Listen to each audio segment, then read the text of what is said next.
दोस्तों, अगर आपको भी भारत और इंग्लैंड के बीच खेले गए चौथे टेस्ट मैच के 5वें दिन का महामुकाबला पसंद आया हो तो हमारे इस वीडियो को दिल से एक लाइक जरूर कीजिएगा।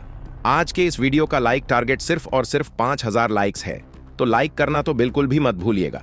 अब आपका ज्यादा समय ना लेते हुए फटाफट हम आपको 5वें दिन की सुपर एक्साइटिंग हाइलाइट्स को दिखाते हैं। दोस्तों, भारत और इंग्लैंड के बीच मैनचेस्टर में खेले जा रहे चौथे टेस्ट मैच के 5वें दिन का महामुकाबला इतना रोमांचक रहा कि इंग्लैंड की बल्लेबाजी ताश के पत्तों की तरह बिखर गई। जी हां, चौथे दिन का खेल खत्म होने तक भारत ने अपनी दूसरी पारी में 5 विकेट के नुकसान पर 557 रन बना लिए थे और कप्तान शुभमन गिल ने पारी घोषित कर दी, जिससे इंग्लैंड को जीत के लिए 558 रनों का विशाल लक्ष्य मिला। अब 5वें दिन का खेल शुरू हुआ और इंग्लैंड की टीम इस असंभव से लक्ष्य का पीछा करने उतरी। मैदान पर थे सलामी बल्लेबाज जैक क्रॉली और बन डकेट, जबकि भारत की तरफ से गेंदबाजी की शुरुआत जसप्रीत बुमराह ने की। भारतीय गेंदबाजों ने पहले गेंद से ही इंग्लैंड पर दबाव बनाना शुरू कर दिया और यह दिन पूरी तरह से भारत के नाम रहा। जी हां दोस्तों, टीम इंडिया की तरफ पहला ओवर लेकर आए भारत के तेज गेंदबाज जसप्रीत बुमराह, जिनके सामने स्ट्राइक पर थे जैक क्रॉली। बुमराह ने अपनी पहली गेंद फुल लेंथ पर डाली, जिसे क्रॉली ने सावधानी से डिफेंस किया। दूसरी गेंद को क्रॉली ने मिड ऑन की दिशा में खेलकर सिंगल लिया, जिससे स्ट्राइक बैंड डकेट के पास चली गई। डकेट ने तीसरी गेंद को डिफेंस किया, लेकिन चौथी गेंद को उन्होंने ऑफ साइड में शानदार कवर ड्राइव के साथ चौके में तब्दील कर दिया। पांचवी गेंद पर डकेट ने सिंगल लिया और आखिरी गेंद को क्रॉली ने डिफेंस किया। इस तरह पहले ओवर में इंग्लैंड ने 6 रन जोड़े और स्कोर 6 रन हो गया। भारतीय गेंदबाजों ने शुरू से ही सटीक लाइन और लेंथ के साथ गेंदबाजी की, जिससे इंग्लैंड के बल्लेबाजों पर दबाव बन रहा था। टीम इंडिया की तरफ से दूसरा ओवर लेकर आए मोहम्मद सिराज। बन डकेट स्ट्राइक पर थे। सिराज ने पहली गेंद को लेग साइड में डाली, जिसे डकेट ने फ्लिक करके सिंगल लिया। स्ट्राइक पर आए क्रॉली ने दूसरी गेंद को मिड ऑन ऑफ की दिशा में खेलकर 2 रन बटोरे। तीसरी गेंद पर क्रॉली ने सिंगल लिया और स्ट्राइक फिर डकेट के पास पहुंची। डकेट ने चौथी गेंद को कवर की दिशा में खेलकर शानदार चौका जड़ दिया। पांचवी गेंद को डकेट ने डिफेंस किया और आखिरी गेंद पर उन्होंने सिंगल लिया। इस ओवर में 8 रन बने और इंग्लैंड का स्कोर 14 रन हो गया। दोनों सलामी बल्लेबाज सतर्कता के साथ खेल रहे थे, लेकिन बुमराह और सिराज की जोड़ी उन्हें कोई मौका नहीं दे रही थी। तीसरे ओवर में बुमराह ने फिर से गेंदबाजी की। क्रॉली ने उनकी पहली गेंद को मिड ऑन की दिशा में खेलकर सिंगल लिया। डकेट ने दूसरी गेंद को डिफेंस किया। तीसरी गेंद पर बुमराह ने शॉर्ट पिच गेंद डाली, जिसे डकेट ने पुल करने की कोशिश की, लेकिन गेंद उनके बल्ले का किनारा लेती हुई ऋषभ पंत के दस्तानों में चली गई। हालांकि अंपायर ने इसे नॉट आउट करार दिया। डकेट ने चौथी गेंद को मिड विकेट की दिशा में खेलकर 2 रन लिए। इस ओवर में 4 रन बने।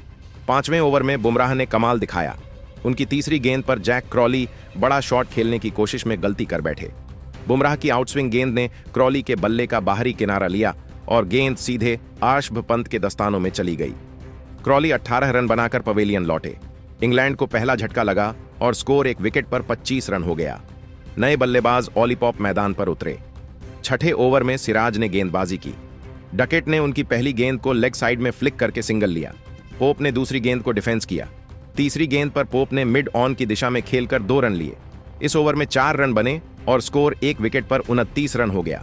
10वें ओवर में मोहम्मद सिराज ने शानदार वापसी की। उनकी दूसरी गेंद पर बन डकेट गलत शॉट खेल बैठे।